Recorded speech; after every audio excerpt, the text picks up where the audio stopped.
The resin has gone off nicely now, so I've got a little bit of resistance on this. It's time to do the actual joining. Right, so I've got some resin over here. I mixed this up, and I'm going to add my glass bubbles or my micro balloons.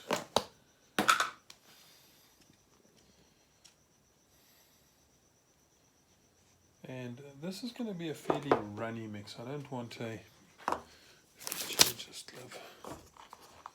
I don't want a too pastier type mix. I need a fairly runny mix because I want it fairly soft, so that this pressure of this can sort of help to force it up into the, make a nice joint. So I'm going to put some micro balloons, not a hang of a lot, but I want a fairly runny type mix. And so this is still quite runny, and now I'm going to add the Cabasol or fumed silica. Some people call it aerosol, but yeah, basically it's a thickening agent. And I'm going to add this into the mix. So I want quite a runny type mix. I don't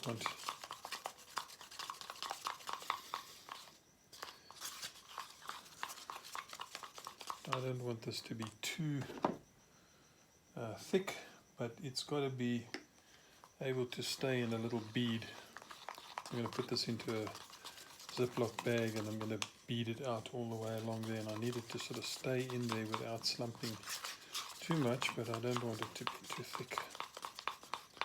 So I'm trying to thicken it up a little bit, put a bit more micro balloons or glass bubbles.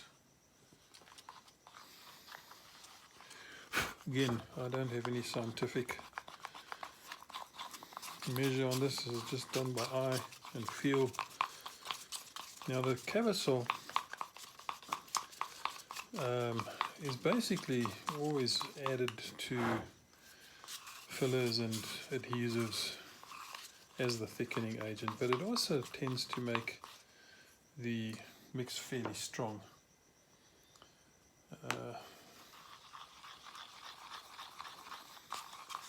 So you get a really, really tough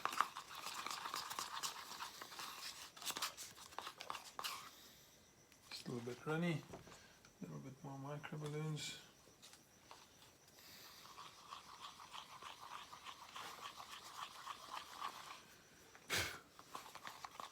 You get several types of micro balloons as well. These are glass micro balloons. You get phenolic micro balloons, which are brown, but the most commonly used one nowadays seems to be that's getting quite nice, a little bit more thickening agent, Cabasol. Right, I think that would be almost perfect. Yeah, it's a nice consistency. Again, a little banky Ziploc bag with a Ziploc folded back so I don't get the material onto it. It's quite runny, so I can just scrape it out.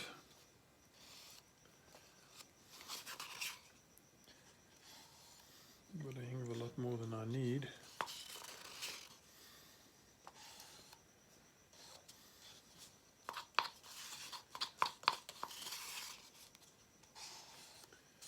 Right, so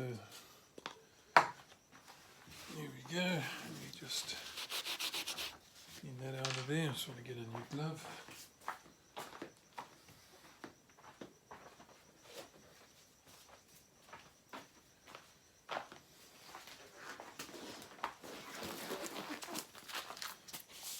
These are nitrile gloves, which are have good chemical resistance against epoxies.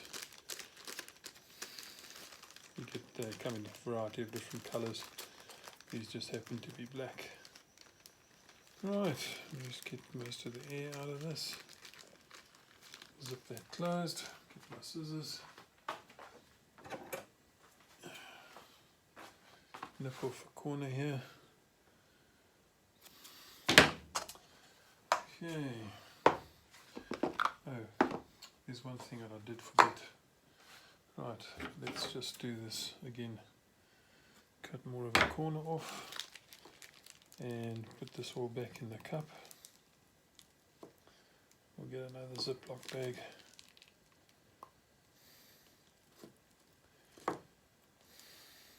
I'm so used to making white fuselages. This one being yellow, I need to pigment this. And I forgot all about the pigmentation. Let me get another bag.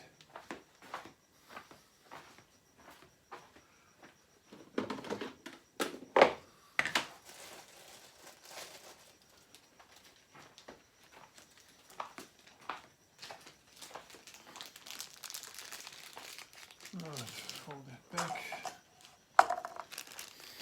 Put this in the cup.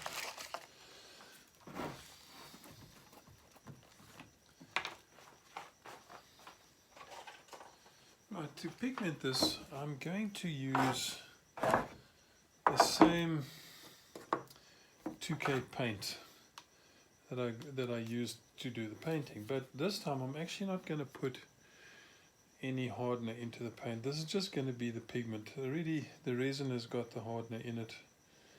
I don't need a hang of a lot of this, so just dribble a little bit of this into the cup with the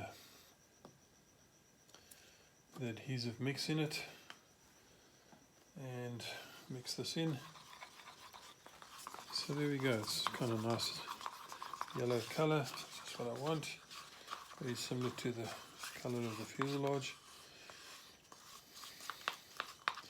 So you don't use any of the hardener, you just use the paint, basically the pigment in the paint, just to pigment your adhesive mix.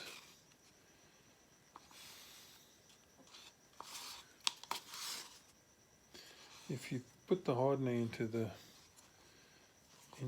paint, it somehow has a bad reaction with the epoxy. The paint itself seems to be quite fine, doesn't really affect the hardening.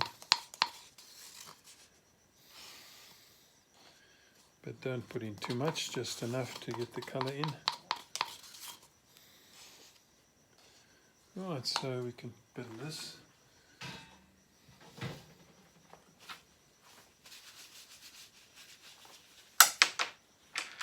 Okay.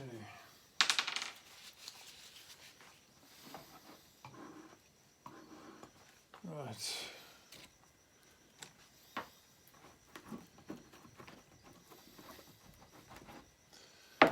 This out the way. Okay, so again, with a little ziplock around the corner like that, it doesn't interfere too much with the zips. Right, we can nip off the corner now.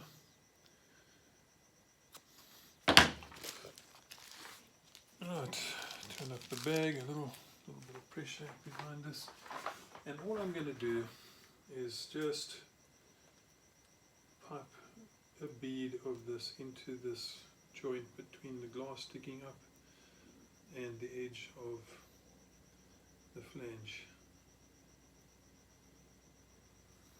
We just go all the way along.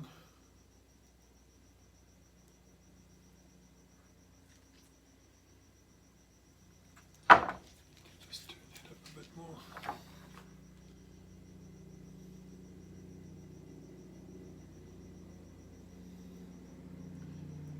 You don't need a hang of a lot, because it's going to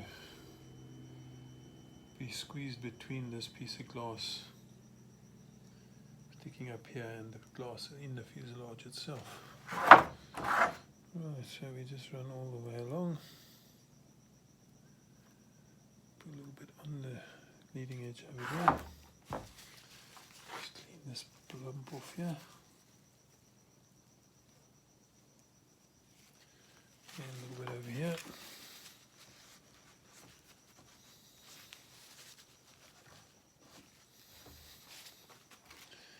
Right, so we can just put a little bit in the leading edge as well.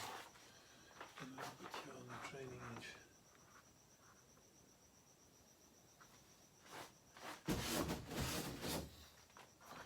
One side done. This side.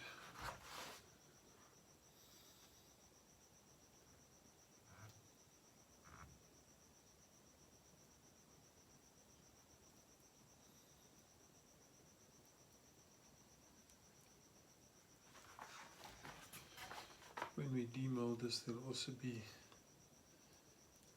some flashing. Oops. Just need a little bit extra in this point.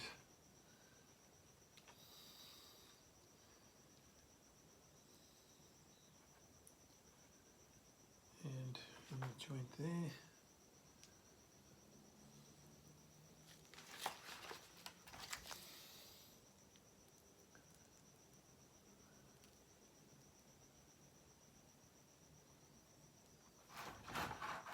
There, just wipe off this here.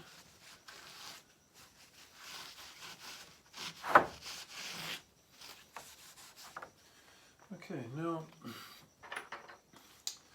I've got some 5mm riv nuts which I'm going to install in here, but what I need to do is just put some release agent.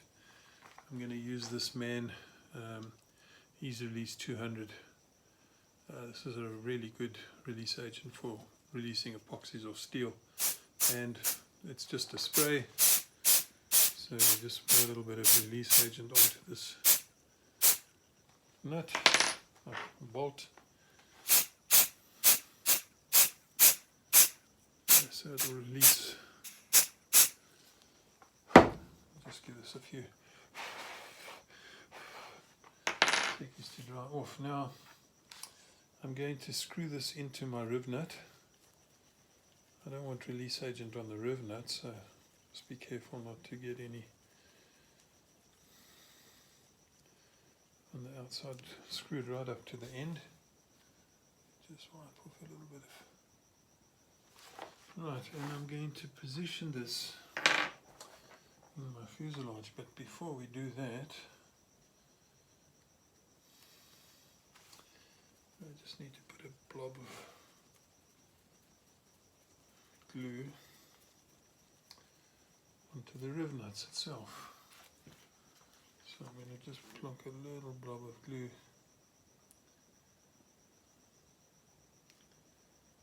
onto the riv nut over there, should be the underside part, and we will just push this into position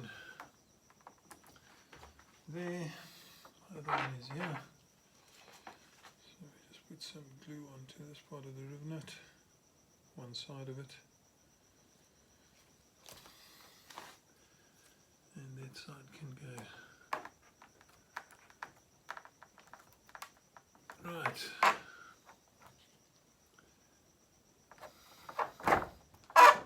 Put it up tight against the top of the fuselage, into those little areas that I've created over there, and then I just want to put another blob on this side of the riv nut and over here. So those will capture these riv nuts in, so that later on they can stay nicely in there. Right, so we're now ready to join the. Now this is where I don't use bumps on my molds, on my mold surface. If you did have bumps, this would be an impossible task. So that's one of the main reasons why I don't put bumps on my molds. Now I line this up leading edge to leading edge, or nose to nose, but I offset it so that this piece of glass can go down inside here and this piece of glass can go up inside here, and then I will slide it over and it will close the joint. So just using careful alignment, Just drop this in and slide this over, and now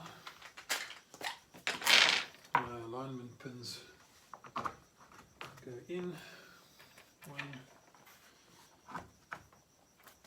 2, 3, just need a bit of a whack. Right, so now I'm happy that the fuselage is nicely aligned. The next thing to do is drop in all the nuts and bolts. We'll just get these out of the way. Right, so now it's just a case of pushing all the nuts through.